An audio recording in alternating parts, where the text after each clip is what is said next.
Samantha Greenberg. Okay. How to use the silver linings from COVID to increase engagement.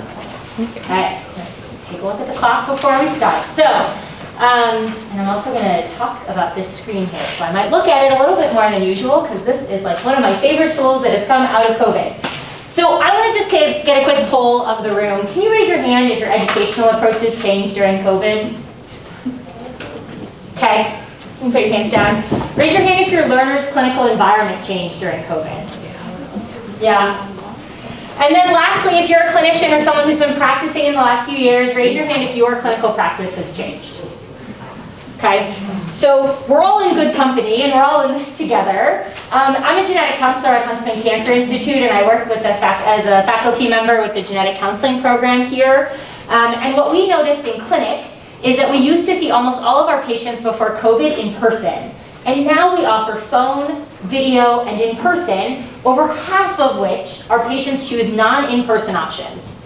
And for me, what this has really done as someone who teaches our clinical cancer genetics class is think about what it means to adapt our learning strategies post-COVID to this new environment that our students are entering into.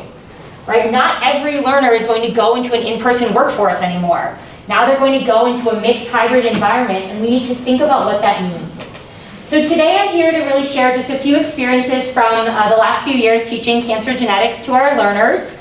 And I want to just acknowledge the privilege that we had. We started our class as a flipped hybrid, and so when COVID came along, all of our content had been pre-recorded by experts across the university, and we were responsible every other week for creating 3.5 hours of totally engaged interaction with students, now in an online environment. But that allowed us, instead of having to flip all of our content online, to really focus in on that. So I hope you take away at least 1 or 2 tidbits, but open to conversation as we think about it. So I'm going to talk about these first. How many of you have used this in your classroom? Okay, well let me tell you, if you have or haven't, let me tell you about this screen because you're witnessing it in action. But the biggest thing that I've taken away from COVID, if I'm being totally honest, is that I don't want sick students to come to class. Okay? Yes, right?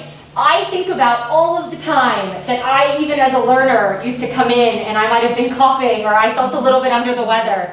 And realistically, I know we're still masking, but I want my students to stay home. And if they feel well enough to join in, then I want them to join via this lovely tool. So I had a few students, actually 3 different points throughout this semester. They had COVID, they were having really bad illnesses, they weren't sure if they were going to make it in. And we said, okay, we'll get one of these screens and you can join if you want to. And I'll talk about what happens if they're too sick to join, because that I think is also something we need to validate and authenticate. But what we did is we put them on this screen. And I'll tell you about one of my students because we spent the whole day doing role plays. One-on-one role plays. And you know what we did? We just wheeled her around. And she comes in here and the video is good, the audio is good. This is an amazing tool. And I'm going to shout out Louisa, who actually did an incredible job of making sure I had these when I needed them, because without her, this wouldn't have been possible. But if you have not used these tools in a classroom and your students need to join, I highly encourage you to think about this. Okay, this is a phenomenal way. The student is still with you. You get the same quality.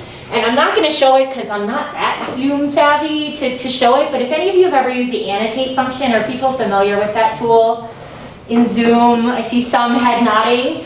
Okay, so if this is my classroom, and this is a whiteboard that students are writing on, I can actually share a Zoom whiteboard. And while students are writing on this whiteboard, the students online can annotate on this. So the student is basically with you the whole time.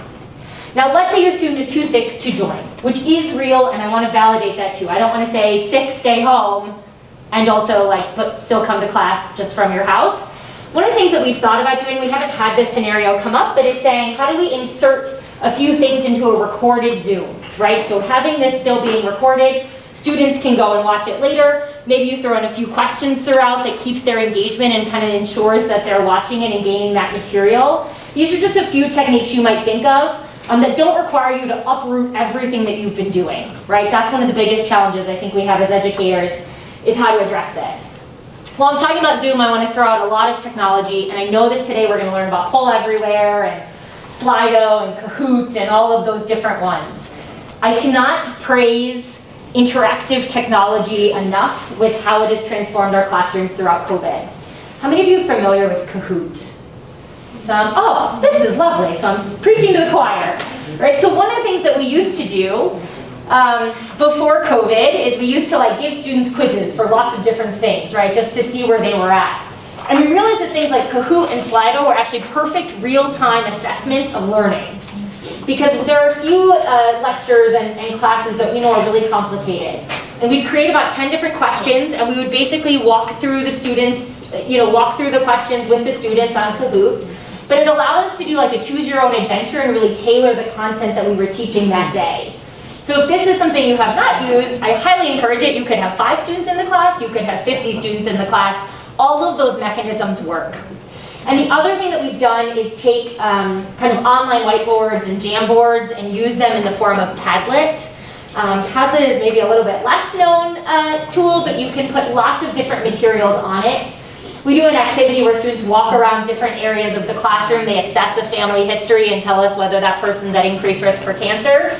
And what happens is that the students go to 3 different ones, and then they read the 3 note cards and they summarize it, and then they describe to the class where they think we're at. And that's really great, right? The students are getting lots of repetition, they're learning lots of different topics. But what's unique about Padlet is once we switched there, students were getting 1, 2, 3 opportunities, but if they still weren't feeling comfortable, they could get a 4th and a 5th and a 6th because it was all there with their students' feedback for them to get a sense of really what was happening. And I'm not doing Padlet justice right now, but I'm happy to chat a little bit more about it. I really like to think that it takes most of the engagement that you have in your classroom in person, and you can translate most of it to online. The last thing I want to talk about is office hours. Some of you may have, I call office hours in quotes because there's been a lot of discourse lately about calling them drop-in hours because it increases the equity and accessibility to our learners. It's crazy the amount of hidden curriculum that goes into the term office hours. And I personally will admit, I had never really thought about describing what office hours meant to students in a way that was accessible until COVID happened. And this is a little bit outside of my clinical cancer genetics experience, but I have to admit it has been the most rewarding thing I've done in the last 2 years. During COVID, we realized that faculty and students were not getting the kind of FaceTime, that they were only seeing us from here up a few hours at a time, and then we were gone.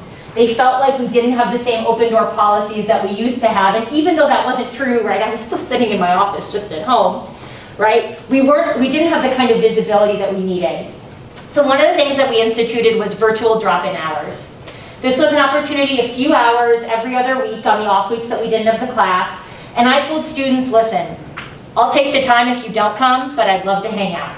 If you want to talk about job searching, if you want to talk about questions from your clinical rotation, if you want to talk about your research, if you want to talk about class, if you want to talk about what happened on the Real Housewives of Salt Lake City last night, you come on by. And I have to tell you, they came in droves. And they came as prospective students who wanted to enter the genetic counseling field but lived in a rural place that they couldn't get access to genetic counselors. They came as students in the middle of a clinical rotation that wanted to pick my brain about something from class that they didn't quite understand. They came as second-year genetic counseling students planning and looking for jobs in the future. And it built this connection and this camaraderie during COVID that I didn't know could exist.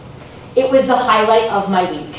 And more so, it was more rewarding to see the interprofessional interactions. When it wasn't just genetic counselors dropping in and they were meeting with prospective genetic counselors and they all got to see what life could look like down the road, or when they worked in different multidisciplinary teams. It was so rewarding. So virtual drop-in hours is the one thing, if we keep nothing else, which we're going to keep a lot, but if we keep nothing else, this has been the most impactful thing to me. And I really hope that if you are not doing them, or if you're calling them office hours, try changing them to drop-in hours and see what happens. Someone tweeted, this is what started the discourse, that about a month ago, they changed it to drop-in hours and their attendance tripled or quadrupled, right? Because students finally understood, I can just come if I want to. Right? I don't have to walk to someone's office. So from an accessibility, from an equitability, you all know what I mean. From that perspective, I think these are just a few tips and tricks that we've taken from our classroom directly into kind of the future and things we don't plan to leave from COVID. And I'll leave you with the one thing I'm realizing I forgot to chat about, which is that I started by saying we do in-person, we do virtual, and we do phone. Okay, which means our role plays also have to change.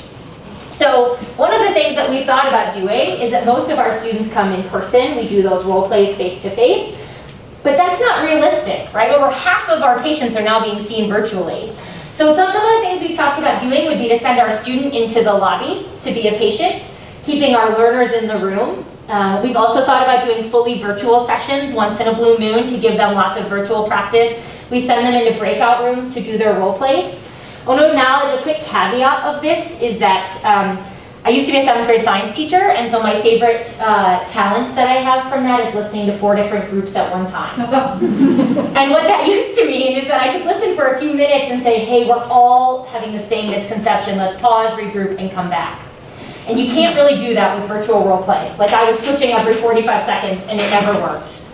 And so what we have thought about doing now is if you keep the person who is the clinician in the room, you send the learner elsewhere to do some kind of Zoom interaction, right? They're getting that virtual practice, but you're still getting to hear a lot of what the clinician is saying. That's still going to allow you to get some of the assessment of what's happening in case you need to pause, regroup, and restart. So that is just one way. We thought about the same for phone. That's a little bit more challenging, but I think if you leave with nothing else, it's just to really think about the environment your learners are walking back into, where they're headed, and how we use these creative strategies to find an environment that works for them so that they're ready to enter the workforce. And I appreciate your time.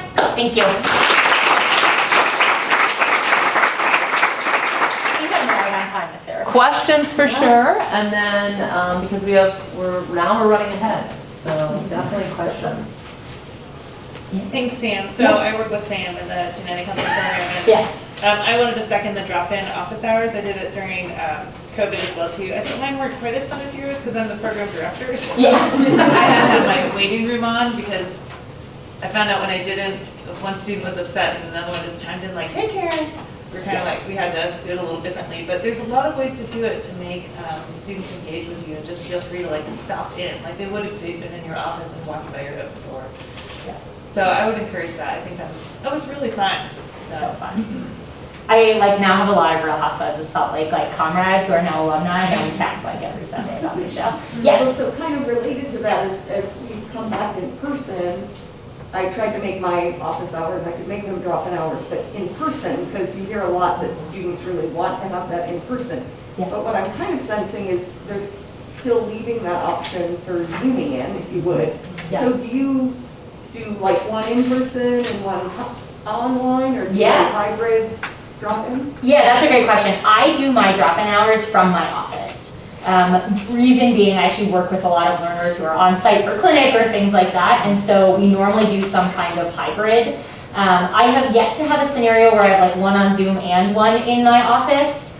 I've gotten lucky, I guess, in that sense, but yes, I do them from my office so that individuals know that they're welcome to drop in if they want that kind of face-to-face contact. Thank you.